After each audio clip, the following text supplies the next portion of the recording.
ಏನ್ ಮೋಸ ಆಗ್ತಾ ಇದೆ ಅದನ್ನ ಸರಿಪಡಿಸಬೇಕು ಅಂತ ನಾವು ಕೇಳ್ತಾ ಇದ್ದೀವಿ. ಸರಿಪಡಿಸೋದಷ್ಟೇ ಅಲ್ಲ, ಇದು ಪರಿಹಾರ ಅಂದ್ರೆ ನಾವು 8 ವರ್ಷಗಳಿಂದ ಗಮನಿಸಿದೀವಿ. ಒಟ್ಟು ಮಾಡಿ ಕೇಂದ್ರ ಮತ್ತು ರಾಜ್ಯ ಸರ್ಕಾರದ್ದು ಒಟ್ಟಿಗೆ ಸೇರಿಸಿ 15,000 ಕೊಡಿ ಅಂತೇಳಿ ನಮ್ಮ ಆಗ್ರಹ. ಸೊ ಮಾನ್ಯ ಮುಖ್ಯಮಂತ್ರಿಗಳಲ್ಲಿ ನಾನು ಮತ್ತೆ ಕೇಳ್ತಿದ್ದೀನಿ, ನನ್ನ ನಂಬಿ ಹೋರಾಟ ವಾಪಸ್ ತಗೊಳ್ಳಿ ಅಂತ ಫೆಬ್ರವರಿಯಲ್ಲಿ ಹೇಳಿದ್ರಿ. ನಿಮ್ಮನ್ನ ನಂಬಿ 1 ವರ್ಷ ಕಾದಿದ್ವಿ ನಾವು. ಇಲ್ಲಿವರೆಗೂ ತಾಳ್ಮೆಯಿಂದ ಬಹಳ ಕಾದಿದ್ದಾರೆ. ಈಗ ಯಾರು ತಾಳ್ಮೆ ಇಟ್ಕೊಂಡು ಕಾಯೋ ಪರಿಸ್ಥಿತಿಯಲ್ಲಿಲ್ಲ ಸರ್. ನೀವೀಗ ಕೂಡಲೇ ಇಂಟರ್ಫಿಯರ್ ಆಗ್ಬೇಕು. ನಮ್ಮ ಸಮಸ್ಯೆ ಏನಿದೆ ಈ ಕ್ಷಣದಲ್ಲಿ ಬಗೆಹರಿಸುವಂಥದ್ದು. ಇದು ಇಡೀ ಆರೋಗ್ಯ ಇಲಾಖೆಯ ಆಧಾರ ಸ್ತಂಭ ಇವರು. ಅವರಿಗೆ ನೀವು ಬೆಂಬಲ ಕೊಡಬೇಕು, ಪ್ರೋತ್ಸಾಹ ನೀಡಬೇಕು. ಮತ್ತಷ್ಟು ಅವರು ಓಡಾಡಿ ಕೆಲಸ ಮಾಡುವಷ್ಟು ಕೆಪಾಸಿಟಿ ಇದೆ.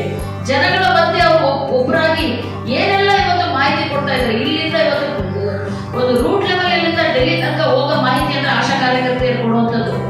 ಎಷ್ಟು ಸರ್ವೆಗಳಿಗೆ ಮನೆ ಮನೆ ಹೋಗಿ ಯಾವುದೇ ಟೈಮಲ್ಲಿ ಹೋಗಿ ಅವರು ಮನೆಯಲ್ಲಿ ಬಯಸ್ಕೊಂಡು ನಾಯಿಗಳು ಕಚ್ಚಿಸ್ಕೊಂಡು ಕೆಲಸ ಮಾಡಿ ಬರ್ತಾರೆ. ಬಿಸಿಲು ಮಳೆ ಚಳಿ ಅಂತಂಗೆ ಹೋಗ್ತಾರೆ. ಒಬ್ಬ ಗರ್ಭಿಣಿ ಮಹಿಳೆ ರಾತ್ರಿ 12-1 ಗಂಟೆಗೆ ಅವಳಿಗೆ ಹೆರಿಗೆ ನೋವು ಉಂಟಾದ್ರೆ ಜೊತೆಗೆ ಹೋಗ್ಬಿಟ್ಟು ಸಪೋರ್ಟ್ ಮಾಡಿ ಇನ್ಸ್ಟಿಟ್ಯೂಷನಲ್ ಡೆಲಿವರಿ ಆಗಬೇಕು, ಸೇಫ್ ಡೆಲಿವರಿ ಆಗ್ಬೇಕು ಅಂತ ಹೇಳಿ ಕೆಲಸ ಮಾಡ್ತಾರೆ.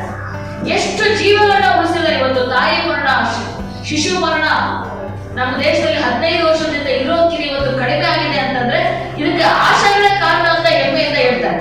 ಬರೀ ಹೆಮ್ಮೆ ಪಡುವಂಥದ್ದು ಅಷ್ಟೇ ಅಲ್ಲ ವಿಷಯ. ಇವ್ರು ಮಾಡೋ ಕೆಲಸಕ್ಕೆ ಪ್ರೋತ್ಸಾಹ ಕೊಡಿ ಸ್ವಾಮಿ ಅಂತ ನಾವು ಕೇಳ್ತಾ ಇದ್ದೀವಿ.